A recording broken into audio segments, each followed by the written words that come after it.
सविस्तर बातम्यांची सुरुवात करूया एका महत्त्वाच्या बातमीनं। बातमी आहे शिर्डीमधून। शिर्डीमध्ये साईबाबांच्या दरबारी पोलीस कसे मुजोरी करतात याचं उदाहरण आज पाहायला मिळालं। साई मंदिर परिसरामध्ये सुरक्षेसाठी तैनात असलेले पोलीस उपनिरीक्षक विजय टिकोळे त्यांच्या ओळखीचे आत घेऊन चाललेले होते आणि त्याचवेळी संस्थांचे सुरक्षा रक्षक वाल्मिकी नाझिरे यांनी त्यांना पास दाखवण्याची विनंती केली।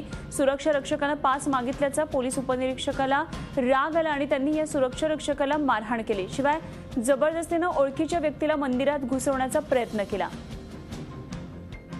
आणि या संदर्भात आणखी सविस्तर माहिती जाणून घेऊया। आमचे प्रतिनिधी प्रशांत शर्मा सध्या आपल्या बरोबर आहेत। प्रशांत, सगळा हा जो प्रकार आहे तो सीसीटीव्ही कॅमेऱ्यामध्ये कैद झाला, मात्र या निमित्ताने पुन्हा एक घटना पुढे आली, ती म्हणजे पोलिसांच्या मुजोरीची।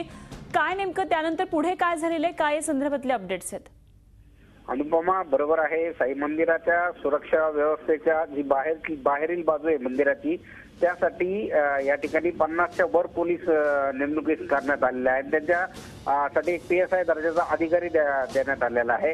हे नवीनच अधिकारी या ठिकाणी बदलून आलेले आहेत। एकंदरीत साईबाबा मंदिराच्या सुरक्षा व्यवस्थेत बाबत काळजी करण्याऐवजी हे जे या ठिकाणचे पोलीस आहेत ते नेहमी मोबाईलवर बोलण्यात किंवा आपले ओळखीचे लोक मंदिरात सोडण्यात गरक असल्याचं दिसून आलेलं आहे। याबाबत तक्रारी झालेल्या आहे। आजही हाच प्रकार घडला। जर साईबाबा संस्थान साईच्या मंदिरात जर दर्शनाला जायचं असेल तर त्या ठिकाणी एक प्रोसेस TR ऑफिस मार्फत पासेस घेऊन जावं लागतं। मात्र या पोलीस अधिकाऱ्यांनी कोणती पास न घेता मंदिरात जाण्याचा प्रयत्न केला आणि केवळ त्या मंदिर सुरक्षा रक्षकाने त्यांना अटकलं, त्यांना हात लागला म्हणून त्यांचा पारा चढला आणि त्यांनी थेट त्या सुरक्षा रक्षकाला मारहाण करण्यास सुरुवात केल्याचं सगळं सीसीटीव्ही मध्ये कैद झालेलं आहे।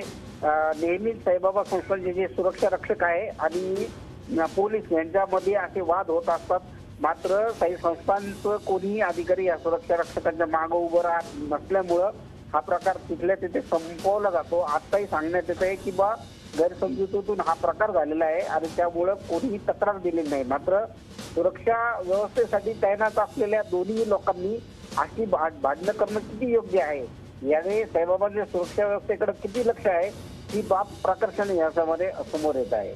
खरं प्रशांत, आणि साईबाबांचा दरबार किंवा साईंचं मंदिर हे खरं तर नेहमीच दबावाखाली असतं। विविध राजकारणी येत असतात, मोठे मोठे लोक दर्शनासाठी येत असतात आणि सुरक्षा रक्षकांवर निश्चितच इथला खूप मोठा ताण असेल। मात्र अशा प्रकारे एखाद्या उपनिरीक्षकांनी, पोलीस उपनिरीक्षकांनी अशा प्रकारे तिथल्या सुरक्षा रक्षकाला मारहाण करावी, असे प्रकार करावे हे निश्चितच निंदनीय आहे।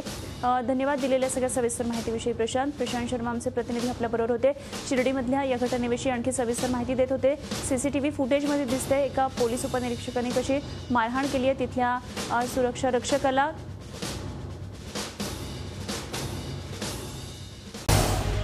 झी 24 तास रहा एक पाऊल पुढे।